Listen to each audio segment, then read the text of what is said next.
Yes, yes, yes, yes, yes, yes. I'm a big weirdo. I'm a big weirdo. Yes, yes, yes, yes, yes, yes. I'm a super total weeb. I'm a super total weeb. I'm a cosplay inspector, an autograph collector, a franchise dissector, a merchandise detector. I broke my tent to be first in line. Crowdfund investor, love of adventure. I'll finally meet every idol of mine. Franchise dissector, merchandise detector. Yes, yes, yes, yes, yes, yes. You're a big weirdo. You're a big weirdo. Yes, yes, yes, yes, yes, yes. Join this quick fandom with me. Join this quick fandom with me. I may not be a 10, but I'm a natural 20. I was lonely back then, here I am one of many. I can't wait till the time when the weekdays are gone. Got a goal, don't wait up, heading straight to the con. Yes, yes, yes, yes, yes, yes. We're all big weirdos. We're all big weirdos. Yes, yes, yes, yes, yes, yes. And we'll make this one a hit. We'll make this one a hit.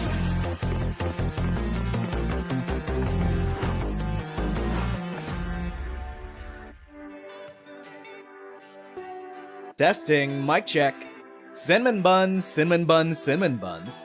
Hello, hello, friendos. My name is Nez, and we are once again back at it again for some more Monster Prom Sundays, as we are 3 months in since Monster Prom 4 came out, and we're finally at the final secret ending for the main romance options, because there are like 20 more secret endings in the fucking game.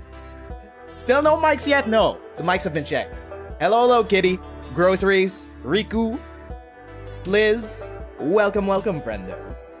I finally feel like I'm healthy again. For the past 2 weekends, I felt like...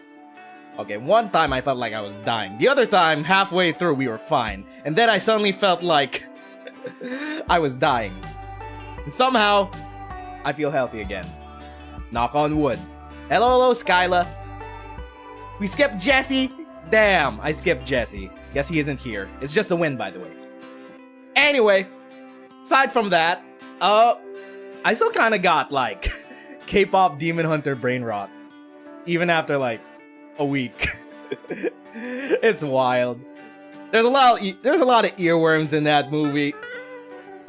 It's still playing on Spotify on repeat for me. The comments under K-pop Demon Hunter videos on YouTube are also kinda wild. It'll be like, man, Sony is doing what woke Disney has been failing to do for the past few years. Woke Disney can't possibly match up to K-pop Demon Hunters. And it's underneath a video where the director is like, I celebrate diversity of Korean culture, and the main voice actress Furumi is like, oh yeah, I didn't get hired in Hollywood for so many years because there were no roles for Koreans like me. And underneath the videos would be like, I'm so glad K-pop Demon Hunters isn't woke.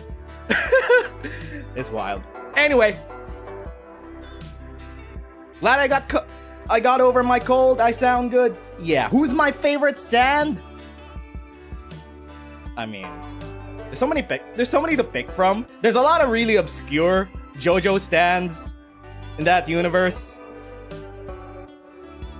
I don't know, actually. I've never really thought about it. What's my favorite song? Either it's Soda Pop, or unironically, this is what it sounds like. A lot of people are like, Golden is the best song in K-pop Demon Hunters.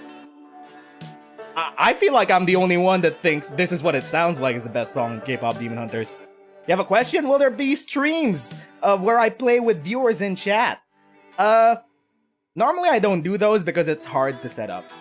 It's hard to set up, and gonna be real, I don't know you guys, so I can't really control what you say or do if we ever have viewer streams. Catch my drift? Unless it's someone I actually have already collabed with, like maybe Venus. Or someone I've already known for a while, that I can be sure of that won't say slurs on stream. I don't think it'll be happening anytime soon. Anyway, I think that'll be that for our housekeeping. Hope everyone's doing good this weekend.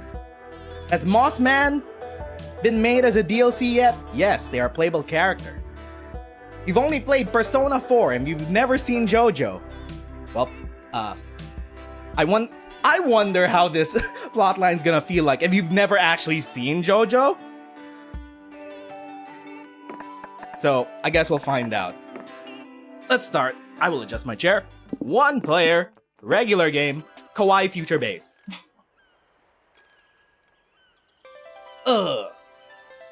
Spooky Con. For some, it was just a nerdy convention, but for us, it was 4 days to celebrate our many passions and obsessions fiercely, unapologetically. And we weren't alone. Regardless of what you loved, you could always find people who'd make you feel seen and understood. Anywhere else, we might have been seen as weirdos and misfits. But here we could finally feel like no matter who we were, we belonged. Who are you? I think we've already gone through every single playable character. So, you barely watch JOJO, but you're pretty sure the memes are accurate if you're to believe.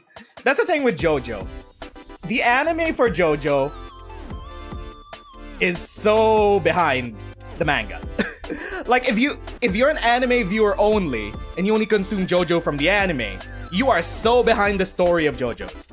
It's still adapting shit that came out 20 years ago. Or something like that. JOJO is so far off now in the manga. So, I don't know.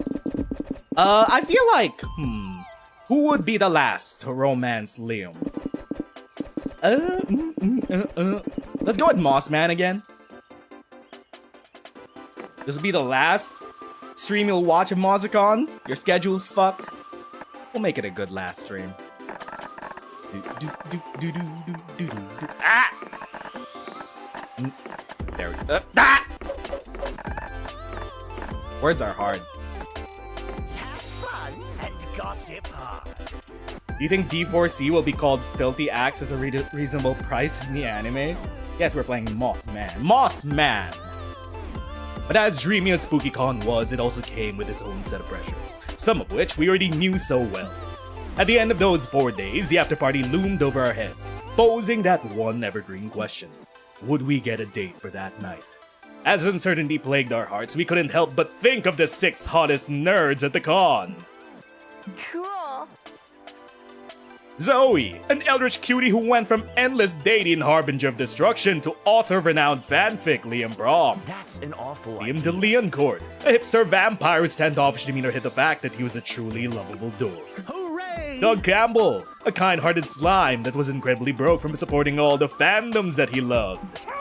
Omen, an evil overlord who was recently freed from imprisonment in exchange for giving up her passion for stabbing people. I have the Nico Sharp, an over-the-top mimic who preferred cosplay over shape-shifting, even if they weren't the best at getting into character. And April 1st, a clown idol who was contractually obligated to bottle up all of her non-camera-ready emotions inside cute mascots. It had to be one of them, but who? We had 4 days to gather some courage and shoot our shot. What was the worst that could happen? Being rejected and alone for the rest of our lives? Ha! We've had our fair share of love and rejection. This surely wasn't our first rodeo.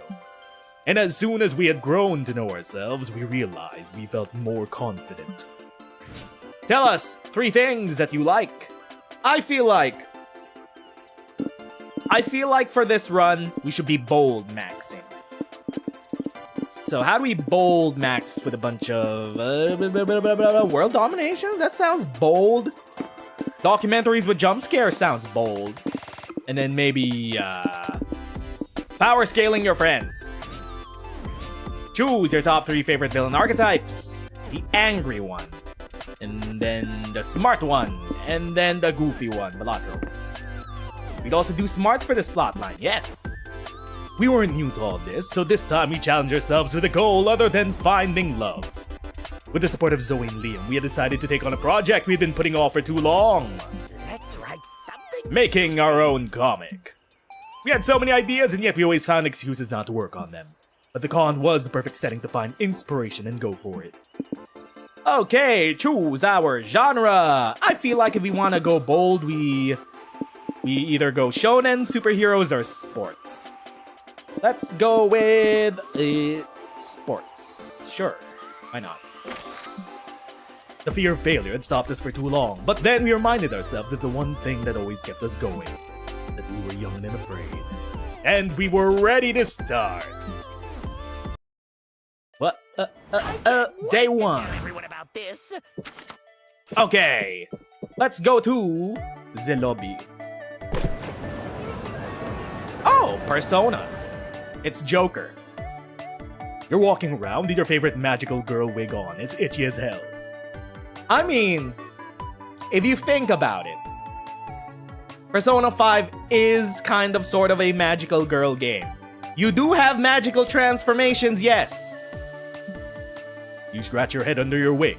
Ah, crap, a random streamer just recorded you doing that awkward finger wiggle. Your weird head scratch goes through the entire internet cycle. You get memed, shitposted, mashed up, and even turned into a viral dance. The fame is fleeting, and you stop being cool when the CEO does the magic a head scratch in an ad. At least you still gain true boldness for surviving internet fame unscathed. You're hanging out with Omen and Doug when their walkie-talkies beep. They're being summoned by the con volunteer middle manager. Yellow. What's the situation, boss? We came as soon as we could. Actually, I could have come faster, but consider yourself lucky I even came at all. Giggity. We have an emergency. Words are hard. Someone let a tiger onto the merch floor. Really? This is... glorious day of my life. Okay, we'll let the VA handle that. I need you two to get it out of here before it hurts somebody. Before it hurts somebody. Ugh, how dull. Not to argue, ma'am, but don't you think you should call animal control or something? We're not experienced with dealing with wild animals. There's no time to find a real professional. There are lives on the line. Yours, for example. Good luck. Try not to die. Howdy, partner. Relax, y'all. I heard the situation. I'll capture the tiger. I've got a natural way with the wild animals of the Wild West. Nico, I love you, but I have several problems with that idea. 1, you are not actually a cowboy. 2, tigers aren't native to the Wild West. I don't think you could capture a tiger even if you were a cowboy. But I can do it. I really can. I've been practicing with my lasso. How do you think I got the tiger in here? What? Nico, did you let the tiger into the con just so you could show off your lasso? This town ain't big enough for the two of us to be asking questions, buckaroo. We've got a tiger to wrangle. Well, however it happened, there's a tiger in the con and you need to deal with it before it kills you or any of your hot friends. Any ideas? Use the intercom to play annoying, high-pitched anime girl giggles. They have a sound wave frequency that drives most animals away. Hehe. Craft and wear convincing fursuit to seduce a tiger and lure it out of the con. Wait, didn't we already try this? I'm pretty sure it just mauled us the last time we tried wearing a fursuit to seduce a tiger. Or was that a different tiger event? I forgot. Seduce, option 1. You guys wanna... Either we do anime girl giggles or we seduce. I see giggles. Use anime girl giggles. That's moronic. Why would a tiger be driven away by the sounds of vapid anime girl drivel? Maybe the giggles will remind the tiger of a past lover, and it'll leave because it can't face those painful memories. Maybe, or maybe you just made some shit up because you're addicted to providing solutions, even if you're not actually equipped to solve the solution. But what's the alternative? That Nico lasso a tiger? Your plan can't go much wrong than that, surely. Surely. At least that's what you thought before you got stuck holding a loudspeaker in front of an angry tiger while your friends hide in the intercom room. We're boomboxing the tiger? Okay, which waifu laugh should we play? Does it matter? It matters a lot, Omen. We gotta choose the right frequency to repel the tiger. What would affect the tiger, though? Maybe a cold tsundere chuckle? I think it needs to be a giggle full of joy. Something that reminds the tiger of better times. The innocence of young love. Memories you want to leave behind. Whatever you play, play it quickly. The tiger's closing in on Nez, and I do not wish to mop up his guts off the floor. The tiger's just about to lunge at you when suddenly, from the speakers. Good afternoon, Venus. Welcome, welcome. The tiger! This is the first time I've seen this CG. Oh, it's getting hypnotized by anime girl giggles. Who hasn't gone through that? Tee hee hee. The tiger stops. You see a melancholic tear shimmering in his eye. And then he retreats through the exit! Oh, thank God! You gain 2 smarts for your quick thinking and 1-track anime mind, but you lose 2 creativity. The others will never believe this. We survived without getting mauled. I say that's a success. Let's go to main stage. Grab a seat at the main stage where panelists talks about making interesting player characters. Apparently, they should be color coordinated, have a distinct personality, and also a cool name like Kratos, Luigi, free him, or Nez. You learn you'd make an awesome PC, and that self-knowledge equals 2 smarts. Later, Liam and Zoe are scheduled to give an interview about Zoe's massively viral fanfic, Liam Prom. Greetings, you pathetic worms. I am your favorite interviewer ever, the undefeatable Omen. Welcome to my show. Are you going to introduce us? Oh, right. This is Zoe and Liam. You may applaud for them. Okay, that's enough. So Zoe, this thing you're writing, what is it again? Some kind of anatomy textbook? Well, Liam's anatomy is prominently featured in my work, if you know what I mean. But no, Liam Prom is a story about Liam Academy, and a school where everyone is Liam. Liams only have 3 weeks to find the perfect Liam to take to prom. Hijinks ensue. Ah, and this Liam Academy is fictional. Yes? Oh. Thank fucking God. Liam. What's that supposed to mean? Sorry, I would not have phrased it in that way if I knew you were here. Forgot I was at my own fucking interview. What do you mean, your interview? It was I who beat up the original interviewer and therefore earned the right to use this panel slot as I saw fit. Wait, this interview wasn't scheduled by the con? Oh, are you going to ask a question or not? If I must. How many gallons of heavy cream can you consume in one sitting? A question about the fan fiction Omen.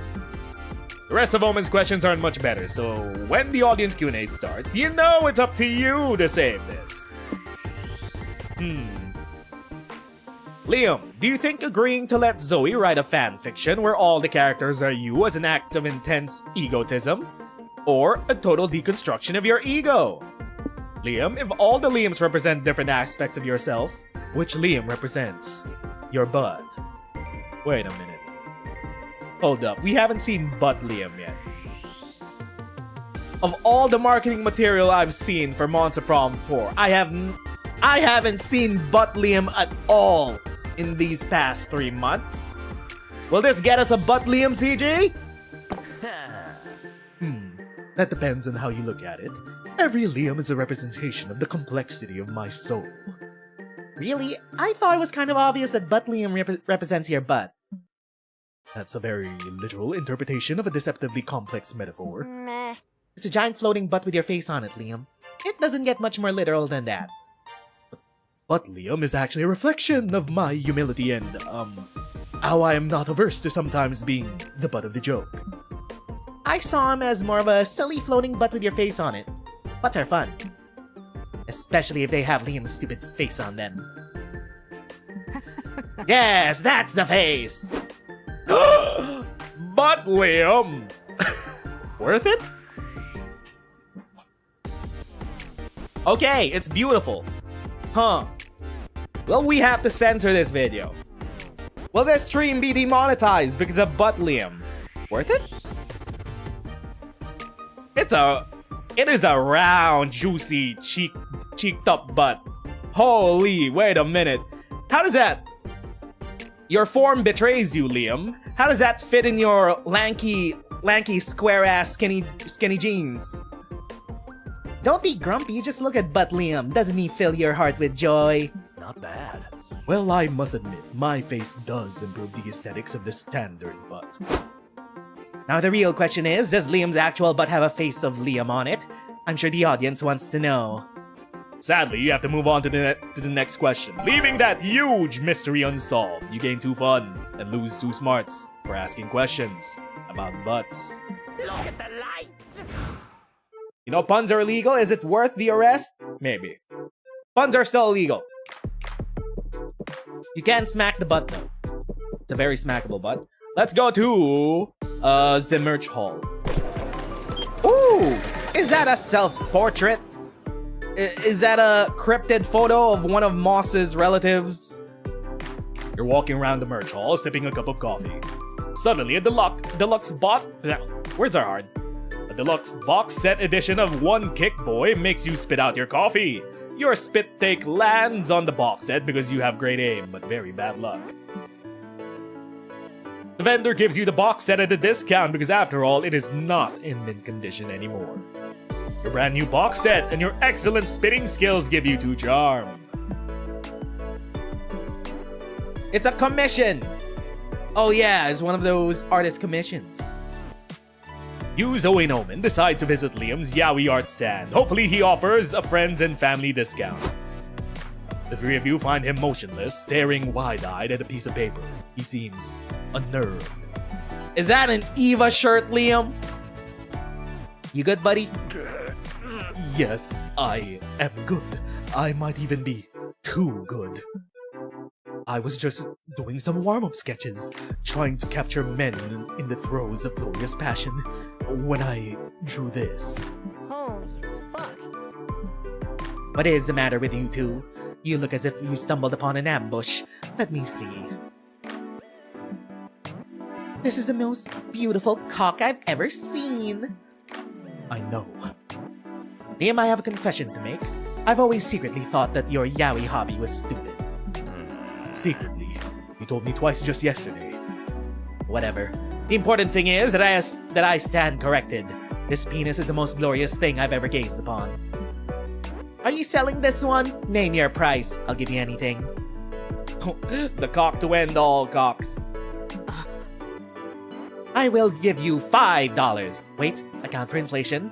I will give you $5,000. Sorry, I don't think I should sell this piece. It's too much art to be contained in a single page. True. So what should you do with Liam's phallic magnum opus? Draw some underwear on it. The world is not ready for underwear cock. Eat it to consume its raw power. Sounds bold. Thank God there's no CG for this. Thank God. Or curse them. I don't know. You snatch the drawing and shove it into your mouth. What the fuck? Did you just eat my cock? Fuck, this truly is the best timeline. Perhaps it is for the best. Quite frankly, Liam, I was already considering stabbing you in your sleep and stealing the immaculate cock for myself. Good point. Nez eating your cock probably just saved your life. Who cares about my life? Nez deprived the world of my beautiful art. What is Liam wearing? His casual fit. Liam, that cock was the kind of cock that starts wars. It would have been the cock that sunk 1,000 ships. It was a hypothetical cock of Helen of Troy. Nez just bought monster kind another century or 2 of peace. Isn't that worth sacrificing your perfect cock? I guess. Liam longingly caresses your belly. Good night, sweet prince. I pity you, my strange cock-worshipping friend. Would you feel better if we purchased some hot dogs? If you're Oh, not no! leaving, I am. No, she said it! Because I'm going to get some with or without you. This experience has given me a craving for something phallic. You averted war, apparently, and got to eat some hot dogs with your friends, and the power of Liam's cock inside you gives you 2 boldness, and -2 creativity. I can't wait to tell everyone about this. Any cock eaters in chat? Raise your hands. Sometimes I should shut up. Let's go to the hotel and outdoors. You're chilling in your hotel room when suddenly a man dressed as a rat breaks in. He runs around while yelling, "I'm the rat! I'm the rat! Look at me! I'm the rat!" And then he leaves as confusingly as he came. You call reception to complain. Yes, that. It happens sometimes. Apologies, sir. We can compensate you with 2 creativity. Fuck it, you'll take it. Sometime later, you're chilling in the hotel with Zoe and Nico when Doug bursts into the room like a socially awkward bull. Somebody pinch me. I'm freaking out! This is the best day of my life! I'm gonna throw up. Somebody call my mom! There's a lot to unpack here. What's going on? I entered a raffle this morning. thinking the prize was rare pogs, but it turns out it was for a lunch with the actor named Keanu Reeves, and I actually won. Wait, is the other raffle still going on? How rare are these pogs? Can we focus? I'm about to meet a celebrity I've never even heard of, and I'm not at all prepared. I wrote some icebreakers down, but the ink got smudged. And how is you the weather a good conversation starter? Meh. Sure, if you want a follow-up question to be, are you having a stroke? That's the power of friendship. Don't worry, Doug, we can help you. We'll make sure you make a great impression with the power of friendship. What should we do? Give him an earpiece and feed him lines, Serrano style? Ooh, Actually, I was just gonna suggest I whip up some Doug cosplay and go in his place, but your idea is better. 15 minutes later, Doug's sitting across from Keanu Reeves while you, Zoe, and Nico watch them from the window with a walkie-talkie. Hello. It's really nice to meet you, sir. I'm Keenan. No wait, you're Keenan. I knew that. My name's, I wanna say Dennis. Uh-oh, he's dying out there. Don't panic, Doug. Wink at him. Cool people are always winking. Wink, wink. Can Doug wink? Does he even have eyelids? Oh, good question. Psst, Doug, do you have eyelids? Zoe and Nico are many wonderful things, but good wing people isn't one of them. Feed Doug some lines so he makes a good impression on this celebrity. This is your chance to make a cool backstory for Doug. Feed him an alternate biography through the earpiece. Honestly, honesty is the best policy. Confess you're pulling a Serrano. It's bound to be a great icebreaker as well. Last time we did this event, we went with honesty. This time, let's make a cool backstory. Also, the daring. We're very daring. Hello, X-Mask. Didn't see you there. Welcome to chat. Oh, genius. Okay, he could own a jet ski. Doug's always dreamed of owning a jet ski, I'm pretty sure. Good idea, Nico, but the sky's the limit. Let's think bigger. What if Doug is a secret agent here on assignment? Okay, I fuck with that, but let's make Keenan part of the backstory. This lunch was set up by Doug's agency so he could recruit Keenan on a secret mission. Love it or love Doug has to it. infiltrate the Academy Awards, and the only way to do it is by being a celebrity +1. Smart, but Doug gets to attend the Academy Awards. You think Doug and Keenan would maybe kiss? Maybe. In spy movies, they always kiss as a technique to lay low and avoid getting their cover blown. I think because people feel self-conscious when they stare directly at two strangers kissing. Why? I've got an idea. What if afterwards Doug and Keenan escape the Academy Awards on a jet ski? A few minutes of Doug explaining your expertly crafted backstory later. So, yeah, you gotta keep in mind that there might be explosions. But don't worry, if the situation gets hairy, we can always escape in my, jet ski. Wait, Keenan says. You own a jet ski. Those are so cool. Hello, Masky. Good evening to you too. They are, aren't they? Man, a secret agent and you own a jet ski. It almost feels like I'm the one who won this lunch with you. Oh, that's so nice. Let's say we're both winners. You and your friends made Doug's dreams come true. And gave him an imaginary jet ski. You gain 2 creativity and lose 2 charm. And now, it is time to get some fresh air. Finally, a chance to rest my wings. Let's talk to Liam, and I will check my notes. How do we activate this again? How do we go out for lunch? Okay. Go out for lunch. That's a cute CG! You and Liam go out to a fancy restaurant. I'll have a tea to drink. You two talk about anime since you're visiting a nerdy con. Liam admits there's some anime he really likes, even if it's not exactly loo material. It's a lovely lunch, and your plate of spaghetti was so delicious that you could punch it hard. Jeff's kiss. Day 2, Electric Boogaloo. I'll tell everyone this is based Now it's on time to take a break from your real-life shenanigans and brainstorm some fictional shenanigans for your comic. Go for it. What's stopping you from fulfilling your wildest dreams? Accidentally glued my hands together. A magical talking dog told you not to fulfill them. Damn it, Toby Fox! You're too focused on being a babe magnet. Wii Sports.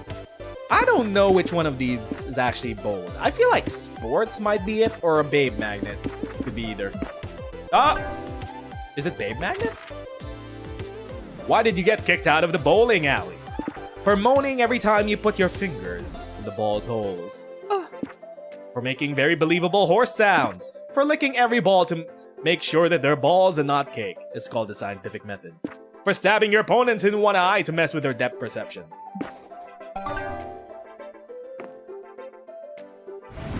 And now it is time for...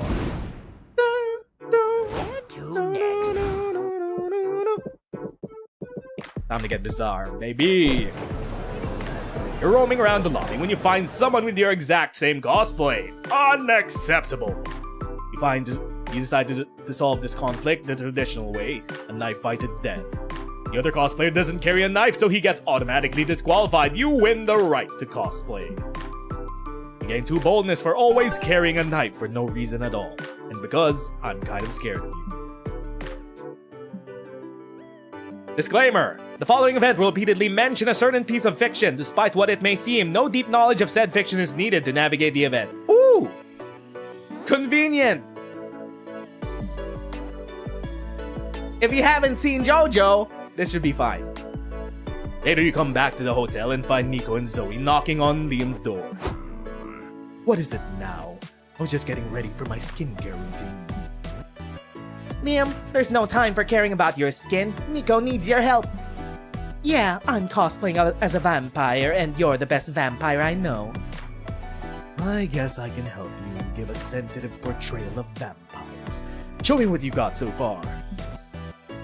Hello, Remy. You're glad they added the JOJO route to this game? Hell yeah. Perfect. Just stand there for a minute. Muda muda muda muda. It was me, Dio.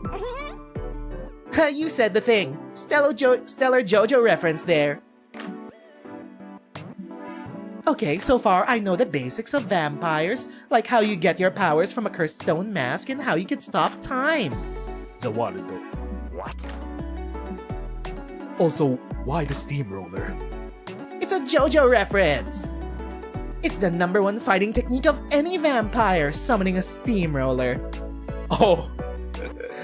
Is this plotline about how not of a traditional vampire Dio is? And Liam getting pissed about it? I think he's playing dumb on purpose, Nico, to test your vampire knowledge. Ah, you almost got me there, Liam. For a moment I thought you didn't know JoJo's Bizarre Adventure. How couldn't he? It's the most iconic representation of vampires in pop culture and the only manga to have been exhibited in the Louvre. It also has Liam plastered all over it. Ooh, ooh! The Louvre? Yes, of course I know this JoJo thing. I know everything that's been featured in the Louvre. Liam. Huh. I was asking just because Nez probably doesn't know about it and he's not getting all these JoJo references. Yes. This bastard just threw you under the bus. Liam! One of us does not, hasn't seen or read JoJo. Still, he's not wrong about you not getting all these JoJo references. So what can you do to not be the butt of the joke here? Do what you always do when people are discussing an anime you don't give a fuck about. You dissociate and go to your happy place. Or, punch a plate of spaghetti. Since apparently everything is a fucking JoJo reference, this probably is too. Your friend was right to give Liam Squidward voice. This is totally the Squidward tries a Krabby Patty episode of Monster Prom. It's delicious. We punch a plate of spaghetti. Of course, Either punching spaghetti's a JOJO thing, which would make you cool, or it isn't, but they'll be so shocked they'll stop talking about JOJO. Hopefully it's the latter. You're eating a delicious plate of pasta, but dinner can wait. Win-win situation. Here we go. Yeah! You break the plate with your patented pasta plate punch. Spaghetti flies everywhere and glass shards fly into your hand. You're bleeding. Maybe you didn't think this through. What the fuck? Holy fucking shit. Nez, was that Fuck yeah. a motherfucking JoJo reference? What? Yeah, from that one time where they punch a plate of spaghetti to figure out if it was poisoned. It's one of my top 5 JoJo punches for sure, but the best one is Zeppeli punching the frog. Yes, yes, yes, yes. Guys, I'd love to join you, but Nez is bleeding. Of course he is, Liam. It's part of the reference. Totally, yeah. What the hell did you just join? Why are we assaulting spaghetti? We were talking about JoJo, and Liam, in his masterful boldness, didn't want to admit that he's never seen JoJo. So he threw us under the bus to prove that we've seen JoJo. And we tried punching a plate of spaghetti, and somehow that's a JoJo reference. You lose too fun, but you pass out with a smile on your face, knowing that your too boldness move was apparently made you look very JoJo. I can't wait to tell everyone about this. Whatever works. I feel like by the end of this, Liam will find an appreciation for JoJo. He won't be like, anime. Huh. I only watch the most obscure anime that no one's ever seen before. Like Dan. One day, Liam, you will find the gloriousness in buff men beautifully posing and fighting each other. Come to think of it, why aren't you already a fan? Where do we go? Let's go to, the zone. You have some time to spare, so you decide to enter a words are hard. Kaboom speedrun competition. As you sit down and get ready to crush your rivals, you hear an announcement. The competition is over. You shouldn't have wasted all that time sitting down. Sign up for a slow run competition next time. Oh well, at least you had to fun sitting. Now it's time to enter the world of heroines and miniskirts and transformation sequences. You're attending a discussion on magical girl anime. Senpai! Wow, the Magical Girl Roundtable has begun. All of us love magical girls, right? Of course, it's a genre that both empowers women and gives us upskirt shots. Zoe. It makes my sense of feminism take a screenshot. True, they're so relatable. They have mascots just like me. Yeah, we've noticed. Liam, are you gonna be the downer? Are you gonna be the straight man in this magical girl conversation? I'm pretty sure you could find some fun and whimsy in a hope core anime genre like magical girls. Liam Senpai, what about you? So mainstream. Honestly, I think the whole magical girl trope is a little played out. Oh, you would say that. You take that back! I will not. There are basically only 2 types of magical girl anime. One that copies the Sailor Moon formula, and ones that try too hard to be edgy. I thought even you would be a fan of Madoka. Then surely you're willing to put your money where your mouth is and come up with something better. Of course, they should make a magical girl anime where Liam, if you think about it, Sentai may be a derivative of the magical girl genre. Instead of magical girls, we have handsome dudes transforming with their magic toys and turning into Power Rangers. If you think about it, every single anime with a transformation scene is a derivative of magical girls.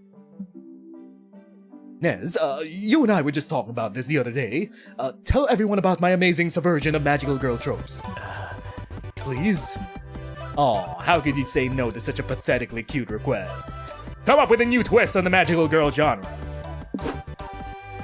Ooh! The next step for the magical girl is the logical one. The magical middle-aged woman. With new unique tropes like magical soccer mom and magical MILF. Actually, there's one thing that has never been challenged in magical girl anime. It's time for a magical girl who wears pants. There is a magical girl series that's been running for a while now, which is kind of popular. That is exactly this. I'm trying to remember it off the top. It's the one where magical girls are a corporate business. And it's about to end. It's a series. It's off the top of my head. I really like that magical girl series. It's the one where they run magical girls as like a stereotypical Japanese business. It's pretty good. Also, they have magical girls wearing pants. Oh, what's it called again? It's from Shonen Jump. Maho. I forgot. I'm gonna just look it up just so people. Yeah, Magi Lumiere. Yeah, that's the one. I like that twist on magical girls. They run it like a business. Okay, chat. You guys get to choose. Which is it? What's the next step for magical girls? We'll do a poll. Magical MILFs or pants with pockets? Start the poll.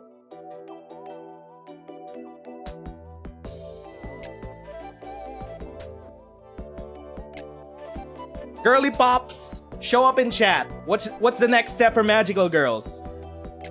For MILFs to become magical girls, or for all magical women in the world to have pants with pockets?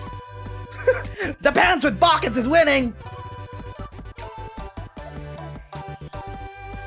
Girly pops in chat. Rise up. Okay, magical pants with pockets. I'm sorry for the MILF enjoyers. It seems like I've doubted you all. I don't think that they'll be able to catch up. Okay. Damn, bitches love pants. There's one thing that has never been challenged in the magical girl anime. It's time for magical girls who wear pants. Pants? You're a madman, Nez. How ironic. Oh, indeed. It's so daring.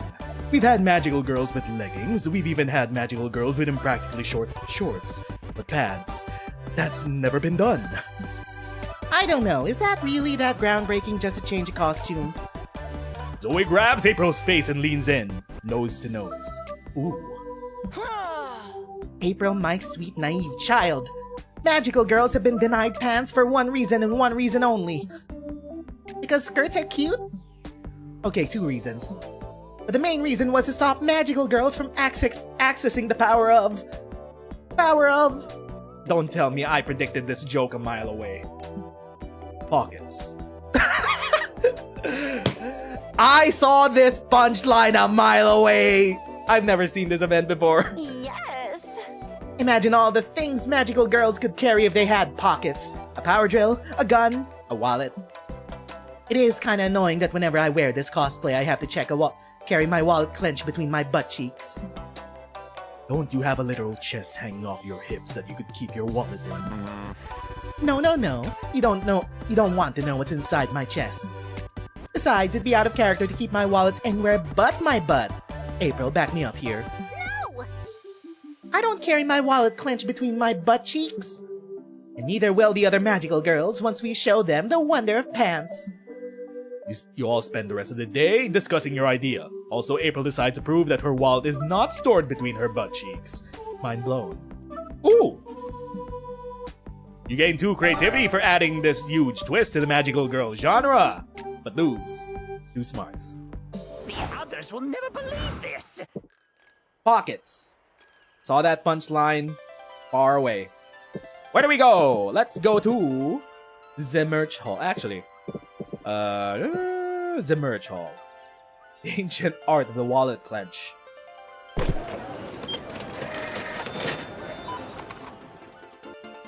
Near the merch hall, you find a mysterious fortune-telling machine. There's a sign that says, "Ask a wish and Zoltar will grant it." Originality's not your strong suit, so you ask to be big. Machine spits out a ticket that says, "Your wish is granted." You keep walking around, waiting to get bigger, but you don't feel any different. Until you look up at your butt. Yes, you now have a big, juicy +2 charm butt. Wishes do come true. Later, you and April meet up with Nico and Zoe to check out the booth for Easy Cheesy, a popular mobile gacha game. Ooh! I can't believe they're giving out free download codes for General Gorgonzola. We're gonna be the envy of the forums. Justice. Hold on, General. The White Ranger's coming to rescue you from your loot box prison. I still don't get why this game is popular. All you do is click on prize boxes and unlock characters, right? Uh-oh. We're gonna give April another gacha game addiction. No, you don't understand. You click on the prize boxes and unlock the coolest characters ever. Like this one horse is kinda crazy. Here, you can try it on my phone. Oh, wow. Fine. So I guess I just click here and... Oh, I unlocked someone. She's cute. Hello. Welcome to Easy Cheesy Booth. Here are your General Gorgonzola download codes. Give it to me. You'd be fine. What's a gacha debt? Pile on another gacha debt? Spoken like a true addict. Yay, my life is now complete. Click, click. I got another one. You look so yummy. Oh, you seem like dedicated fans. What if I told you there were more exclusive characters you could unlock? Zoe, in. I'd say slap my ass and call me mommy because I'm in. Me too. We're willing to do anything for these gachas, aren't we, Rangers? Can't talk. Must click. I love consumers with such single-minded devotion. We're running 2 promotions right now. Just complete the necessary task and you'll get your prize. These tasks seem kinda sketch, but you're not one to question anything with such cool gachas on the line. What do you pick? We've already done these 2 choices before, chat.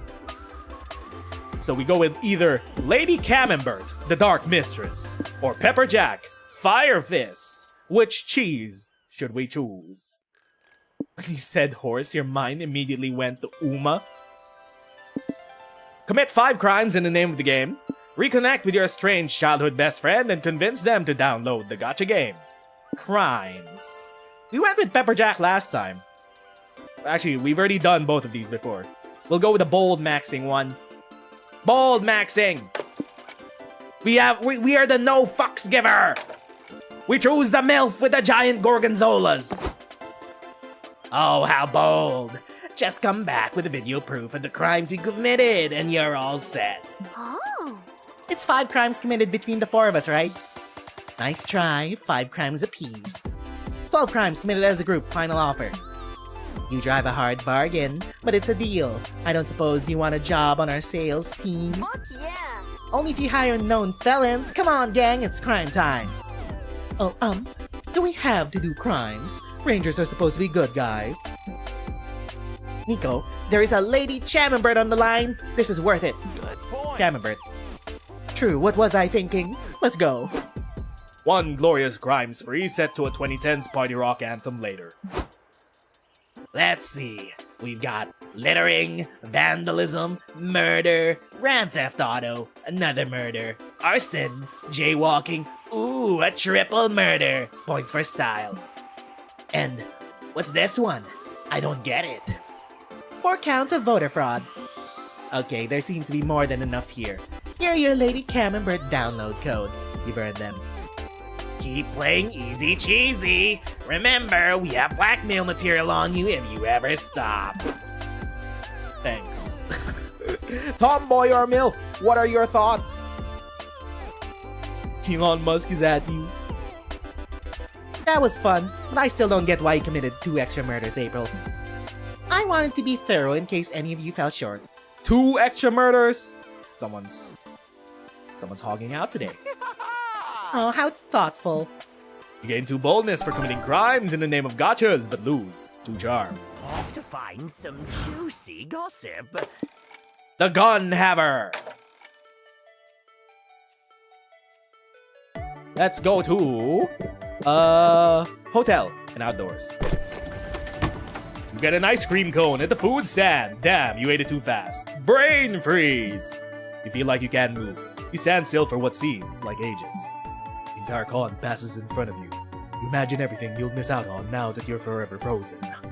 Suddenly, the brain freeze passes. After such a traumatic experience, your neural pathways have been changed forever, effectively giving you to creativity. Ha! Brain damage. You're spending the day touring the con with Zoe, one of your favorite people, surrounded by all your favorite stuff. What could be better? Well, except for the fact that it seems like she's got something on her mind. She's weirdly spacey. She doesn't even seem to hear you when you ask if she wants your yaoi or yuri flavored boba tea. Huh. This is weird. Is this a new plot? Did we activate a new plot in the middle of our plot line? Usually when there's a weird flash when an event starts, that's a new plot. Huh? What? Oh, I don't mind. Get me either. Love is love, right? Oh, we're good? Not a new plot? You look around for something that might catch her interest and spot someone in a horrifying Garfield cosplay. Maybe you could ask for a picture. It's not a new plot? Okay, we're safe. OMG! I love it. Let's go over and... Sorry, what are we talking about? What is going on with Zoe? She's spacing out. This really isn't like Zoe. You ask if everything's okay, it's not like her to completely ignore Garfield-related shit. Yeah, I'm fine. It's just like, there's a super blood moon tonight, which was one of Zagord's things, so all these stupid evil cults keep trying to summon me to destroy reality. It's really fucking annoying! Like, I'm not an entity of destruction and despair anymore, people. Get with it! But I guess not everyone gets the memo that I'm out of that game. That is annoying. Don't these stupid cults realize their attempts to destroy reality are interrupting your time with Zoe? You better find a way to stop them from bugging her. Spread the rumor that Zagord has been vanquished. Write an obituary to be published in the weekly Dark Arts newspaper. She's getting instant messengered by her cults. Zoe could edit her summoning settings to allow voicemail. It'll save her from having to answer these fuckers. You can record a silly voicemail message together. Creativity or smarts, doesn't really matter. Let's go with... voicemail. Silly voicemail. Deep in the bowels of an ancient temple, a forgotten cult conducts their dark ritual. The leader stands on a plinth, slits the throat of a sacrifice, and lets the blood flow. Lorem ipsum dolores sit amet. Hear us, O mighty Zagord. We offer these sacrifices under the blood moon and beg you grant us your favor. The blood moon fills the channels of the floor and begins to glow an unearthly green. Holy shit, it's actually working. Greetings, puny mortals. What is your desire? Oh, terrible thing of destruction and despair. Use your unholy power to tear reality asunder, as is prophesied in the ancient. Just kidding. This is a voicemail. Gotcha! Leave a message after the... Oh, fuck yeah, baby, do it like that. Stop, I'm trying to record. Stop it! Oh yeah, I'm totally having sex right now, and it's not just making annoying noises. Shush, let me finish. Leave a message after the beep. Beep. Hi, Zagord. We're calling about, the destruction of reality. Call us back after the sex. Cheers. Cool. That was hilarious. Now I can just delete all the voicemails whenever I feel like it. Thanks for helping me get those jerks off my back. With summons going straight to voicemail, Zoe is free to enjoy the con with you again. Gain 2 fun and lose 2 creativity.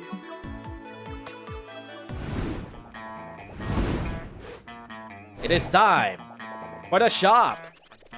Welcome to my mystery shop, doll, where fate does the choosing and you do the playing. So, either we go Landmarks in Love, My Weird Little Village, or Major Arcana. I feel like we haven't done Landmarks in Love in a while. Let's go Landmarks in Love. Wait, no, wait. No. Content. Landmarks? You want to go with landmarks or major? I feel like landmarks only affects how much stats we get from locations, right? There's no funny business with them. It's still just stats. So I feel like we should go with Weird Little Villager, Major Arcana. Mainly because it's content. Dealer's choice? Okay, let's go with Major Arcana. Major Arcana, please don't be the pancakes. Please don't be the diarrhea. The moon? I've never seen the moon before. Why is there a gun in the toilet? Skibbity? During your turn, this item changes all the effects. Huh? What does that mean?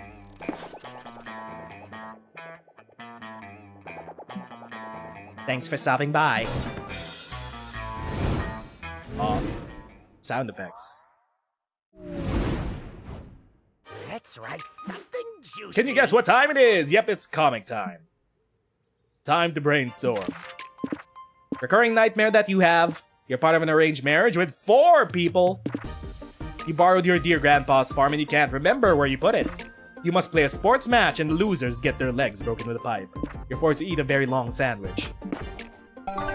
Bold maxing. What is the intrusive thought that you have to fight every day? The urge to buy a boomerang. The weird compulsive need to doodle big, menacing wolf dogs. The idea of spiders. Not actual spiders, just the concept of spiders. The compulsion to become an English major. Dogs. Time to get back to the con. Oh, great. All our sound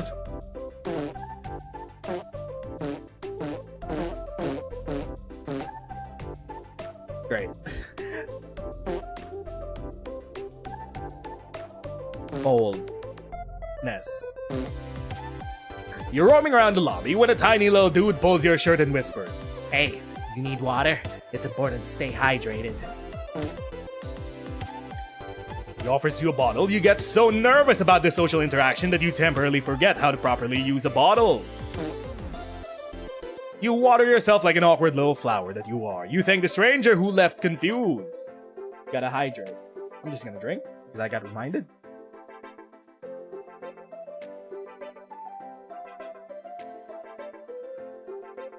What do you do with a degree in English? What's your life going to be? You move to Korea and become an English teacher. You move to Japan and become an English teacher. Live out your weeb dreams. That's the one. That's one of the only feasible use of your English degrees. You move to an East Asian country and become an English teacher.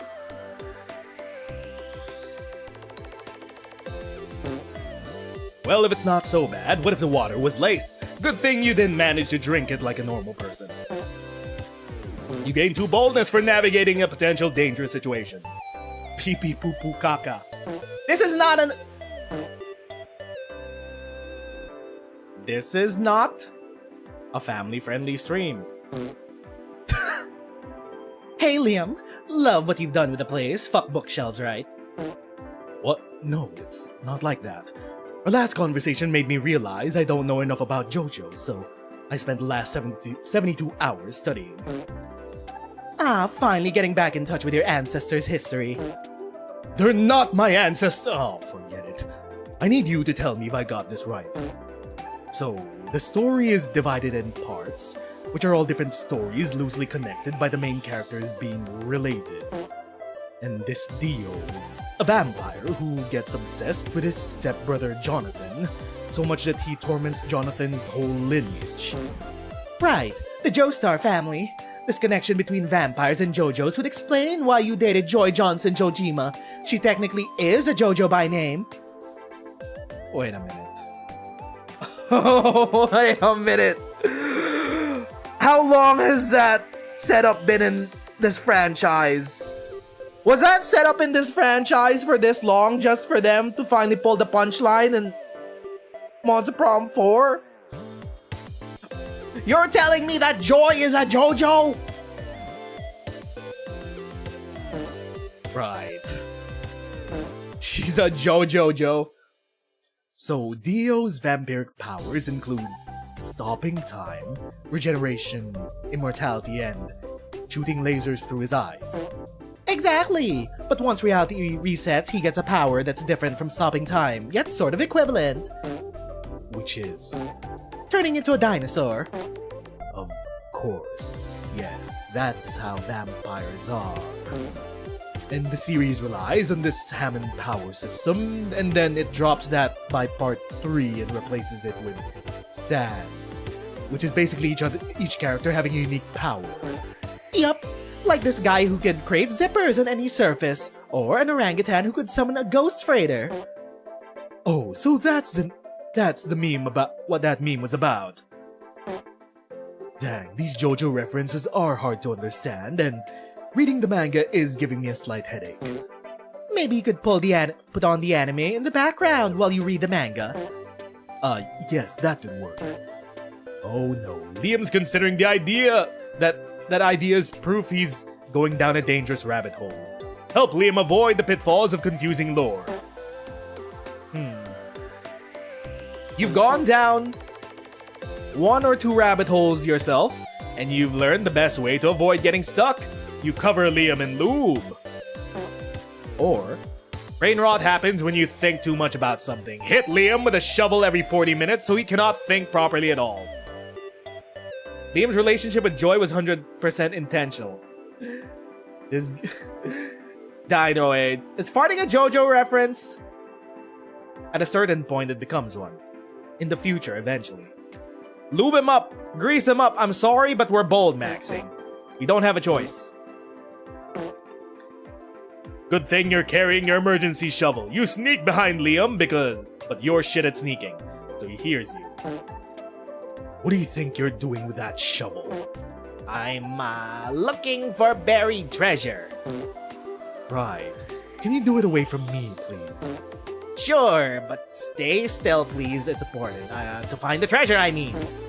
Look, I don't know what's gotten into you, but can you raise the shovel and aim for Liam's head? But he dodges quickly. You maniac! Get away from me! You start chasing Liam around the room, trying to knock him out like the caring friend that you are. It's for your own safety, Liam. How the hell is hitting me with a shovel good for my safety?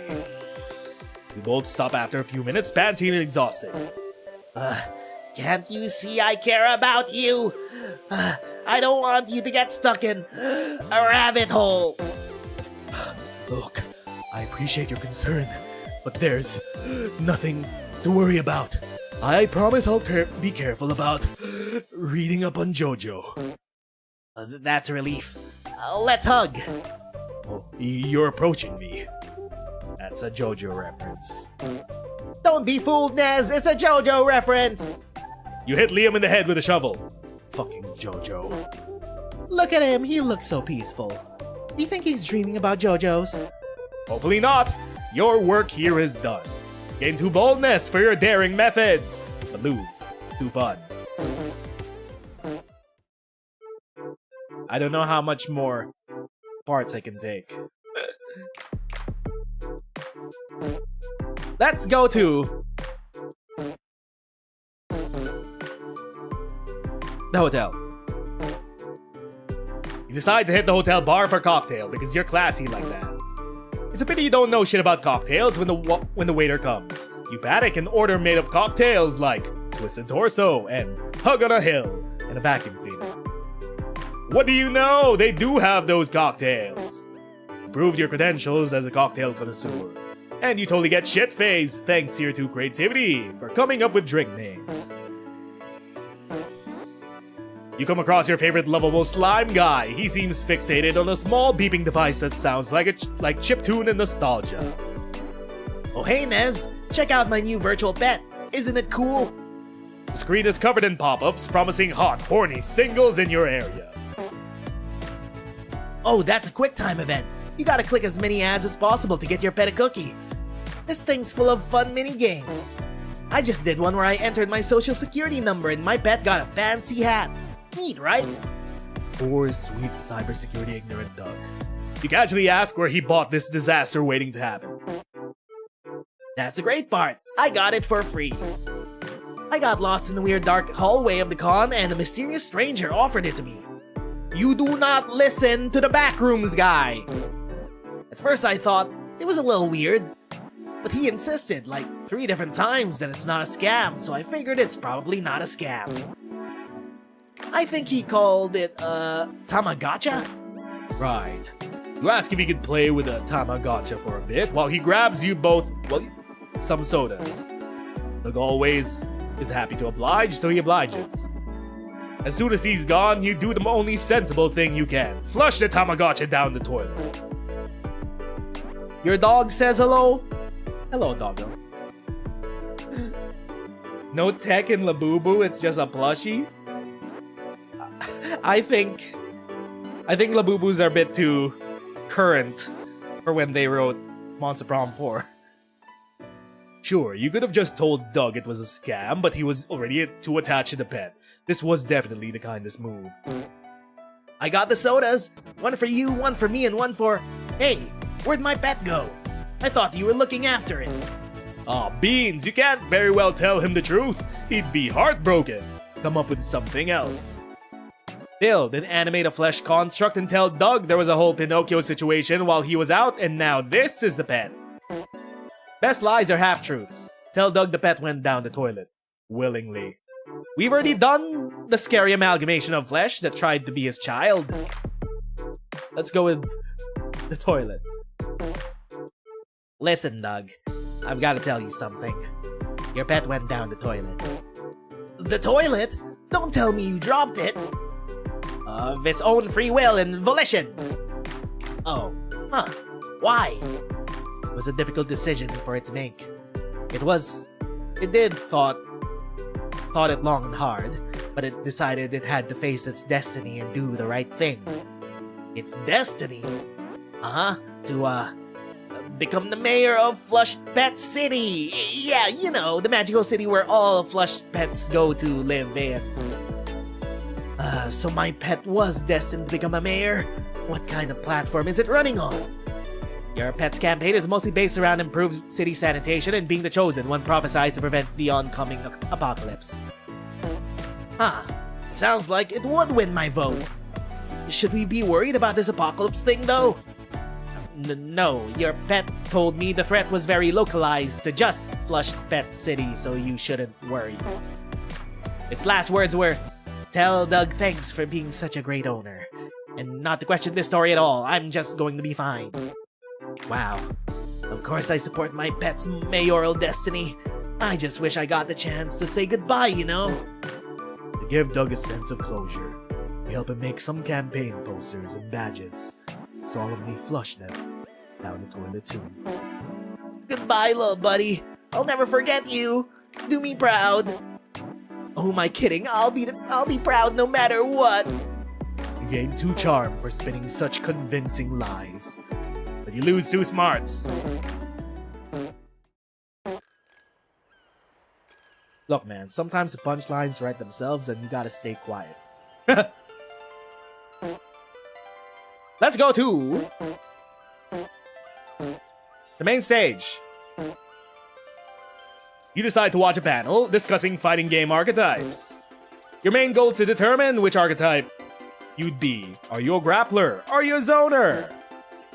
By the end of the panel, you realize you're the very rare lover, a highly ineffective archetype for fighting games. Makes sense, you're better fit for a dating sim.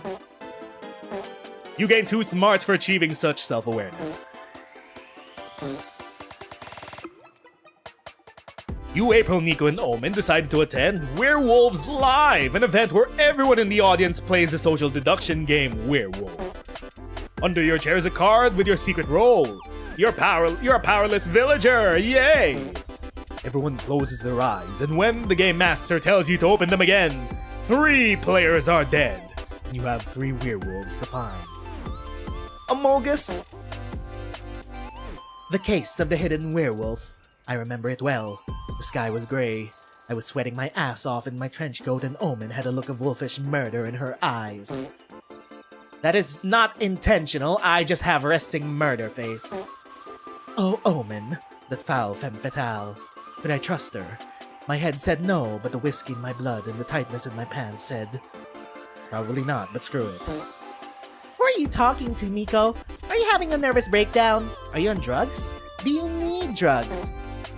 No, I'm narrating. It's what the all cool detectives do.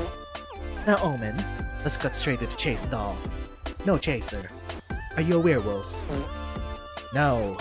Though I admit, lycanthropy seems more fun than being a groveling villager, powerless and tender and ripe for the devouring. Alas, a villager is what I am. C'est la vie, etc. Ah, so you admire the werewolves. I knew you envied me, you scoundrel. Hey, Nico, maybe let's stop talking now? I really think we should stop talking now. She was right, of course. So I should shut my mouth, confident that I was casting enough suspicion and omen to throw everyone off of my scent. Only a full moon could convict me now. Oh shit, why couldn't they just shut up? It's only a matter of time before someone figures out I'm a werewolf too. Psych? Okay, Nico and April are obviously werewolves. But what about Omen? Is she acting weirder than usual, or just being her usual violent self? You need a foolproof way to know if you could trust her.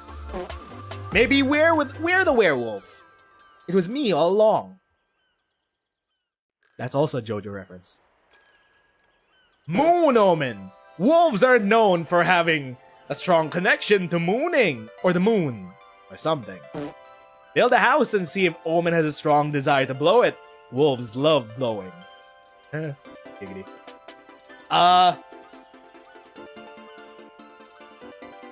Maybe the real werewolves were the friends we made along the way. Nope, I'm pretty... Actually, no. It might exactly be the friends we made along the way. All these assholes are werewolves! Fine. Blow my house down.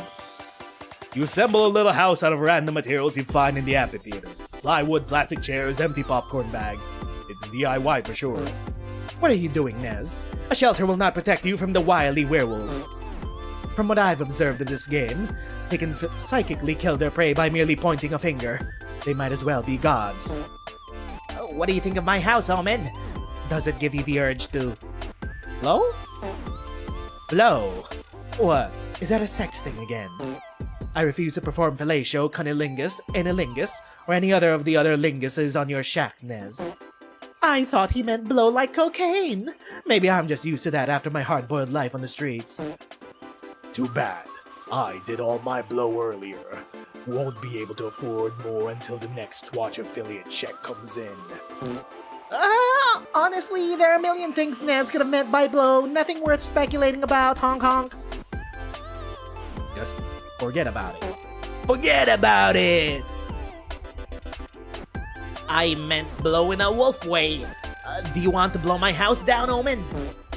I've always had an appetite for destruction, but blowing it down in my breath would be inefficient. I prefer the wanton elegance of a flamethrower. Well, says Mummy in the corner, if no one else is gonna do it, he starts blowing on your house. Yeah, a group blowing session. Join me, fellow wolves. He just cost the werewolves a game. Why? He had no reason to blow on Nez's house. Because he's a committed werewolf and Nez's house is the perfect set piece. It's called theater, April. Then the puny villagers reign victorious. What you lack as a mason, Nez, you clearly make up for in detective work. I do love me some blowing. Sometimes I should just shut up. You found all the werewolves and confirmed that, yes, Omen is just like that. You gain 2 creativity and lose 2 fun. Let's go to the merch hall. You find some teenagers selling their fanzines. Aw, so cute. You check them out and they are awful. As far as you remember, you had better taste when you were their age. No, you didn't. To show them how it's done, you make your own zine right in front of them. What a mentor. You leave it on their stand so that they could sell it. They don't seem to like you, but that awesome zine nets you 2 charm. Then you, Zoe, Nico, and April rush to your next amazing shift at the pop-up maid cafe. Being a maid really feels like it could be your calling. Hey Nez, we need to talk to you in the kitchen. Oh no, are they gonna tell me I'm a bad maid again? Sure, what's up?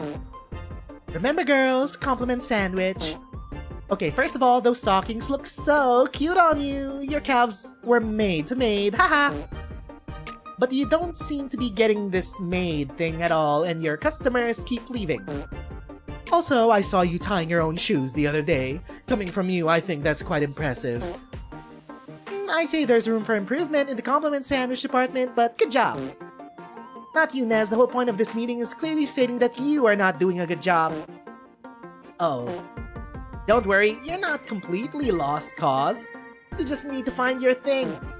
Every maid brings her own personal flair to the act. You just gotta find your own brand. I have a bubbly demeanor that mixes well with my ability to bounce my boobs breastily in a carefree manner while I move. I noticed, would you teach me? I'd love to do some boob bouncing exercises with you, Nico. I bank on my weirdness by filling in the weirdo with off-putting charm spot. I suppress all the horrible thoughts I have towards my customers under a tone so sweet you can almost feel the rainbow in my words. So what's your thing? Yeah, teeth? What? Look, your table 5 just ordered an omni rice with ketchup art. Ketchup art is a reflection of the maid's soul. So why don't you use it as an opportunity to tell us your whole deal's a maid? Yeah, or else we'll have to fire you, but no hard feelings. Sure. No pressure. At all. What ketchup art will you draw on your next customer's omni rice? A happy, loving face feels implausible. Draw a hyper-realistic face of pure dread as the omni rice is about to be devoured. We've already done that before. Moss's thing is clearly flatulence. That's why they're leaving. Make it personal, write the client's full address. They'll feel so seen. You deliver the omni rice to the customer, who isn't nearly as excited about it as you thought they'd be. What the fuck is this? Only one of the most thoughtful personal omni rices ever made. What's the problem, Master? Did Nez get your address wrong? No, he got it right, but that's exactly what disturbs me. I don't get it, unless you mean you're disturbed in a good way. What? No! What's to like about some maid somehow knowing my personal details and basically doxing me on my omni rice? How's that any different from when we did that cute birthday dance for you? Birthdays are also personal information. How is that even the same thing? Well, shortly after you sat down, we ran an online search to get your address. Then we broke into your house to look around for personal information. You know, to personalize your experience, baby girl. You broke into my house? Of course, silly. How do you think we knew today was your birthday? I hate that. Oh, that's so fucked up. Never do that again. So celebrating your birthday is fine, but breaking into your house to gather personal information about you isn't. Yes! I'll never understand these double standards mortals have. Men. Am I right, chat? Chat, am I right? Men. Psst, guys, should we cancel the birthday party cake for Master's social security number written on it in frosting? The customer storms out. Looks like you're not getting any 5-star reviews for your service today. Ugh. Men. Don't be sad, Nez. It's not your fault. This one customer was impossible to understand. Yep, you did great. And look, we made you some pancakes to cheer you up. We even wrote your email password with maple syrup. Aw, knowing you have friends that know you so well warms your heart. This gesture is super helpful too. You're always forgetting your password. You gotta find some mnemonic cue for password 123. In the meantime, you gain 2 charm for trying to be personable. You lose 2 creativity. Dang. It's good to have good friends like this. Chat, we're good friends, right? Prove to me that you're good friends. Put your social security numbers in the chat.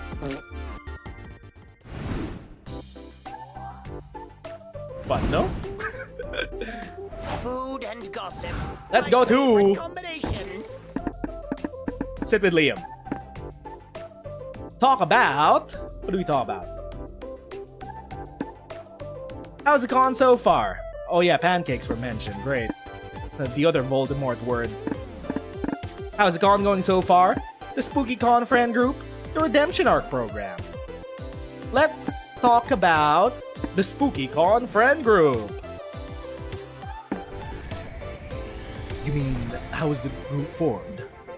Well, Zoe and I knew each other from Spooky Academy, of course. Well, Zoe and I met Zoe through, and then April through Doug.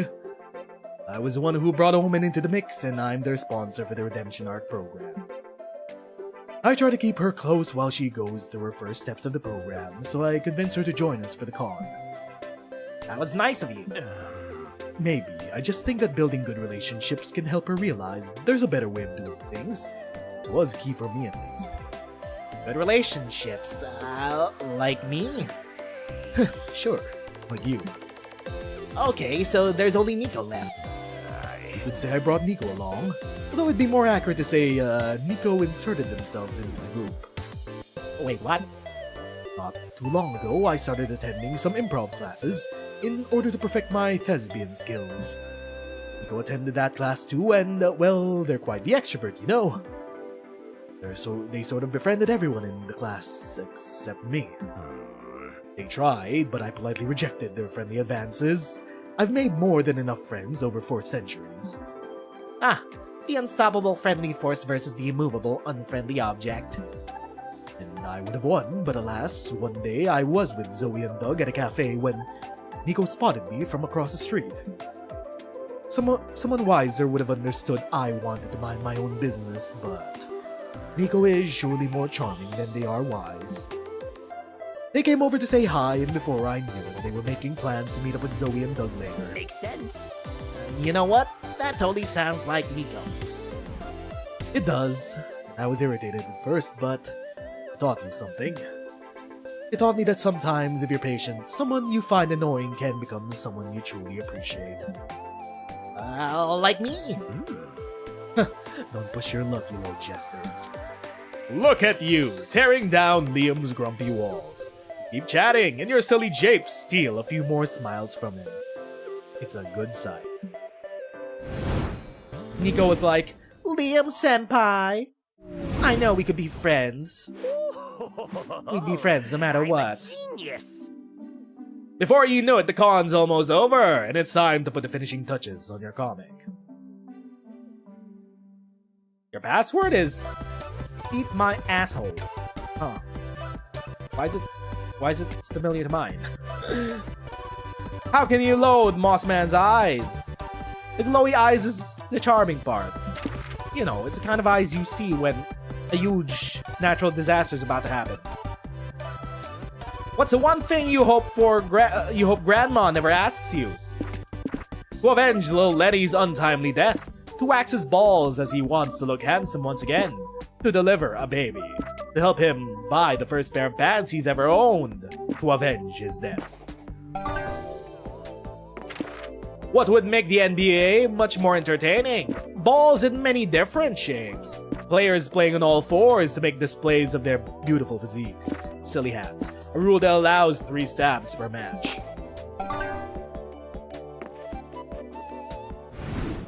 Time to get back to the con! Mossman is a ginger because they have no soul? That was just an excuse for more fart sounds? Lobby.